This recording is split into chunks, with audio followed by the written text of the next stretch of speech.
When you look at, hello, my Hershey Kisses, when you look at the rents and the cost of living this day and age, it's astronomical and it's starting to be noticed by everyone across the world. I don't care where you move, where you think you're going to escape the high cost of living. I say good luck to you on that one.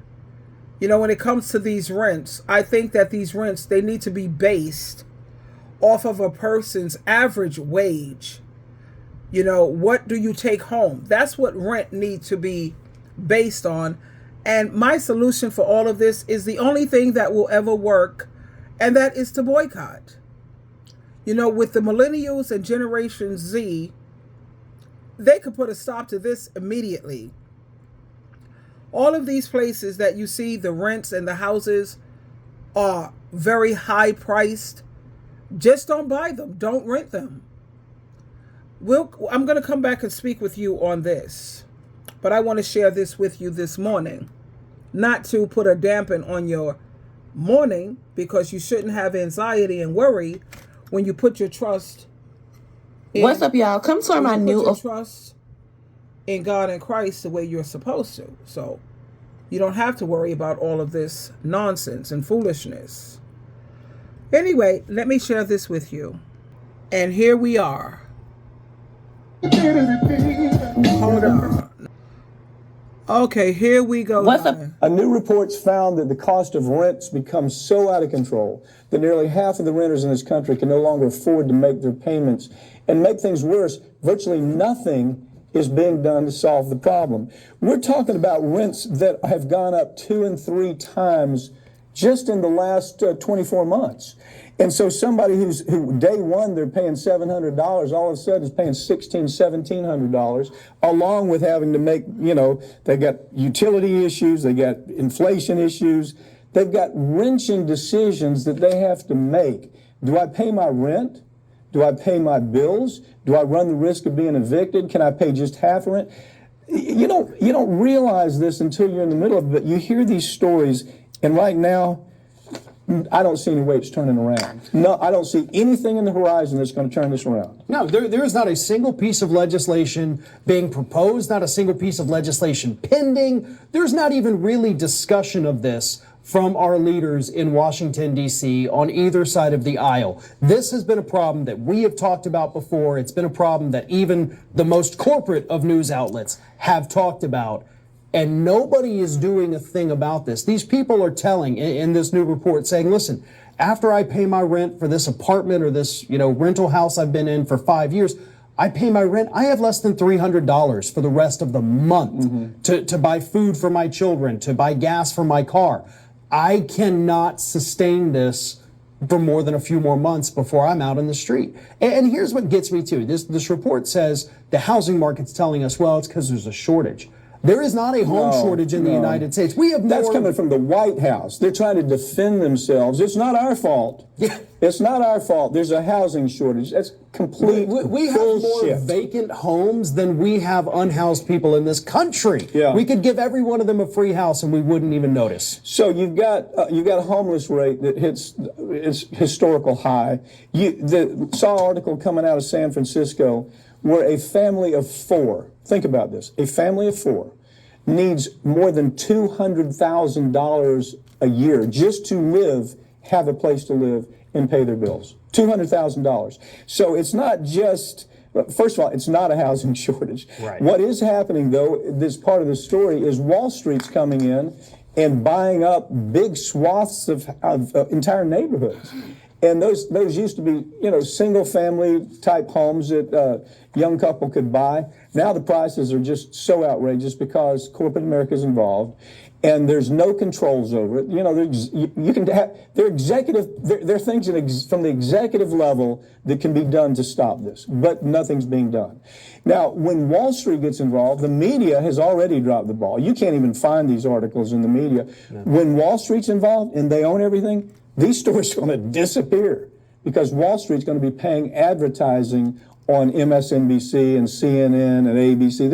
They're going to control the networks just like they do with everything else by advertising dollars. Yeah, and not to mention, I mean, a lot of these Wall Street executives also sit on the boards of directors for the media companies. Yes. So they literally get to control what's happening at these places. And again, the part that drives me crazy is that there's nothing at all being done about this. And this, we see these stories about, oh, look at the economy, it's doing great. We added more jobs than ever. The stock market's doing better than ever. Listen, get down to the nitty-gritty of it, and you're going to see how bad people are doing in this country. There's something called rent control. Okay, people know that term. Yeah. And right now you have a White House who's not trying to get at least Democratic governors to say, you have the right to do this. But nothing's being done because, you know what, it's just because the media, it's a sleeper story. It's a sleeper story. They won't do their job as usual. Now you see where the problem lies. You see, you have all of these Wall Street executives coming in and buying up all of these properties, all of these houses, all of these apartment buildings, all of these complexes, and they're buying up everything, and they're charging these astronomical prices for rent. But just like this gentleman here said, you know, there's such a thing called rent control. That should be executed immediately. And we know that the president can issue, because I work with the legislature, and I know about executive orders. And they need to put those executive orders in place to put a stop to this. But since the government won't do their job, what else is new? The only reason why they run for office, I'm convinced, is so that they can do good for their friends and for their family. They don't give a damn about the people. They really don't.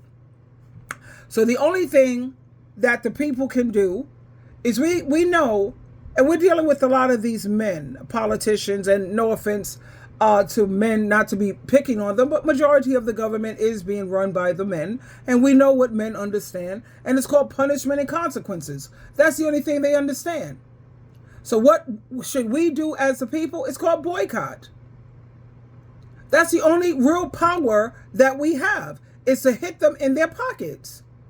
Now, we know that if just one or two people boycott, that's not going to really have much of an effect. But if we as a people, especially the millennials and Generation Z, when you go into the supermarket and you see these high prices for meat, and you see high prices for all of these products, boycott it. Don't buy it. But you have to eat. I get that. But look for the things that are the cheapest priced and focus on that. Even if you have to, you have to have your protein and your vegetables and your proper amount of starch to some extent, but focus on all the things that are the cheapest things there and purchase that. Leave all of those high price meats sitting right there. You can't sell it because nobody's buying it. Now you lower your prices, and then you'll watch how people will start to purchase these items again, because this is just, it's out of control. And like this gentleman here said, nothing's being done about it. Nothing. And it's not just happening in some parts of the United States. This is going on all throughout the United States. And like he said, there's like over half of the people here who can't even afford to pay their rent. After paying their mortgage, after paying their rent or whatever, they have maybe $300 left over, and that has to go for gas for the car payments, trying to get food, and pity if you have children. Like he said, a family of 4.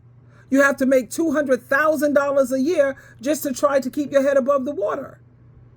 Like I said, now, for every problem, there is a solution, and the solution is boycott. And also, when you go to those polls to vote, watch who you're voting for. You're not talking about anything that pertains to lowering these prices when it comes to rent, when it comes to food, when it comes to gas, when it comes to utilities. You're not talking about any of that, so we're not trying to hear you as a people. What is your plan when it comes to these high rents? And what about rent control? Let's put that back in place. Nobody should go from paying $700 a month to $1,700 a month. That's just ludicrous, and it's ridiculous.